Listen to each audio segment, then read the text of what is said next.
Trending ang Pinoy ngayon na si Carl Tamayo sa Korea dahil sa ginawa nito matapos manalo ng kampyonato sa KBL ng Korea.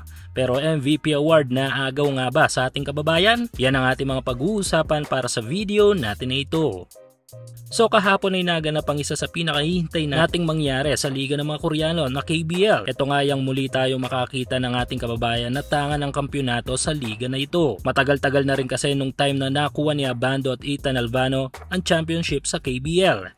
Isang patunay na kahit saang liga mo ilagay ang mga Pinoy, basta bigyan lang ng sapat na mga minuto sa laro, ay tiyak na may malaking tulong na mailalatag sa kanilang kupunan. At sa championship game kahapon ng ball club ng SK Knights at Changwon LG Seekers, ay ating nasaksihan ito. Tinalo nga ng team ng LG Seekers ang Knights sa isang dikit na laban sa final score na 58-62. Hindi rin naging madali para sa team ng ating kababayan na si Carl Tamayo na LG Seekers ang panalo sa laban na ito.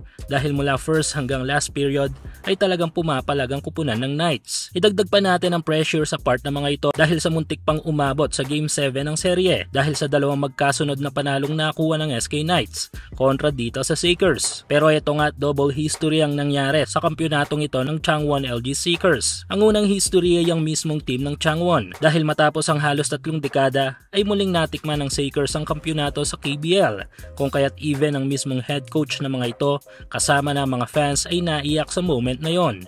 At ang pangalawang history ay ang nakuha ng ating kababayan na si Carl Tamayo. Sa ngayon ay tanga ni Carl ang pinakaunang Asiano o Pinoy player na nakakuha ng kampyonato sa dalawang magkabilang liga. Ito nga ay sa Japan B-League para sa kupunan ng Ryokyu Golden Kings at ngayon dito nga sa KBL ng Korea. Isang pambihirang pagkakataon nito kung iisipin na even si Tamayo ay nagulat sa kanyang naging reaksyon sa kampyonatong ito. Pero speaking of nagulat, ito literal na ginulat ni Carl Tamayo ang mga Koreano nang gawin ng isang bagay. Ito nga yung tinatawag na Pinoy style celebration sa KBL. Ongoing pa rin ang up to 6,000 pesos bonus na ipinamimigay ni 1x sa inyong first cash in. Hulaan kung sino ang mananalo sa laro sa PBA, NBA, FIBA o sa kahit anong liga ng basketball sa Asia. At kung tama kay magkakapera ka, kaya i-click lang ang link sa ating comment section at ilagay ang promo code na makikita nyo sa ibaba ng screen. Trending ngayon ang video na ito sa ating Facebook page na may halos 1 milyong views. Ito nga noong maghubad ng jersey si Carl Tamayo at magtatatakbo sa court.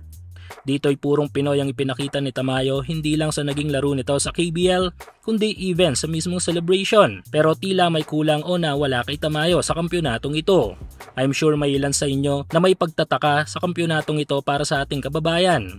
Yes, ito nga yung MVP award na maraming naniniwala na dapat ay kay Carl Tamayo mapupunta. Sa naging kampyonato kasi nitong LG Seekers ay napunta o iginawad ang titulong Finals MVP sa 6'5" Korean forward na si Heo Hyung. Kung sisilipin sa stats sa serye ay mas malaki pa ang tsansa ni Tamayo at ang international import na mga ito na si Jose Marie na maglalaban sa pagiging MVP ng Finals. Kaso hindi ang stats ang naging labanan pala dito kundi sa boto ng mga fans. Well, kung iisipin ay may advantage nga naman si Heo dahil nga basically Koreano ito. Even ang mismong KBL insider sa Twitter na ito ay kay Tamayo ibinibigay ang award bilang MVP. Pero para kay Tamayo tiyak na hindi nga big deal ito dahil nga ang makuha pa lang ang kampyonato lalo na sa ganitong kalaking liga ng basketball sa Asia ay mas masarap pa sa tropeyo bilang MVP. Ang aabangan natin ngayon ay ang ipapakita nito sa ating national team para sa FIBA Asia Cup Championship kung saan ay inaasahan na mag-step up ito kasama si Kevin Kembao dahil sa kawalan natin ng Kai Sotto.